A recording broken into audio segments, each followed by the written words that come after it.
ఒక సుందరమైన అడవిలో చిన్న బాంబు మొక్క ఉండేది.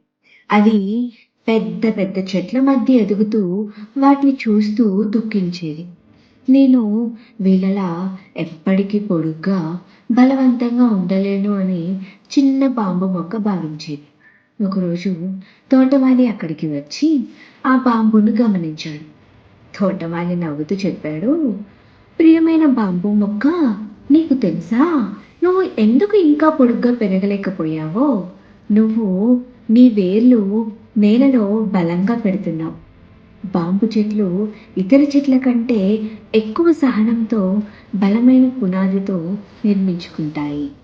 కాబట్టి నువ్వు నీ మీద నమ్మకం ఉంచు. నీ సమయం వచ్చినప్పుడు నువ్వు ఆశ్చర్యపోయే పద్ధతిలో ఎదుగుతావు అని చెప్పాడు. చిన్న బాంబు మొక్క ఆ మాటలు వినగానే ఆశతో నిండిపోయింది. సమయం గడుస్తున్న కొద్దీ ఇది స్థిరంగా వేర్లను బలంగా పెంచుకోవడం మొదలుపెట్టింది. కొన్ని సంవత్సరాల తర్వాత ఆ బాంబు మొక్క ఒక్కసారిగా పొడుగ్గా ఎదిగింది. కొన్ని వారాల్లోనే అది అడవిలో ఉన్న చెట్ల కంటే పెద్దగా తయారైంది. అందరూ ఆశ్చర్యపోయారు.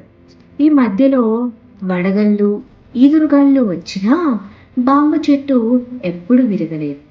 ఇది వంగుతూ ఉన్నా తిరిగి నిలబడేది. ఇతర చెట్లు బాంబు మొక్క యొక్క బలాన్ని మరియు సహనాన్ని మెచ్చుకున్నాయి. ఈ చిన్న కథ మనకేం చెప్తుందంటే, సహనం చాలా విలువైనది. ఎదుగుదల మరియు విజయానికి సమయం పడుతుంది. బలమైన పునాది మన జీవితానికి దీర్ఘకాల స్థిరత్వాన్ని ఇస్తుంది. శరీరానికి బలమైన మనసు అనే వేరు ఉంటే మనకు ఎదురయ్యే ప్రతి సమస్య తట్టుకోగలుగుతాం. మన ఎదుగుదల ఇతరులతో పోల్చుకోకుండా మన అనుభవాలనే విశ్వసిద్దాం. అప్పుడు ప్రతి ఒక్కరి ప్రయాణం ప్రత్యేకమే.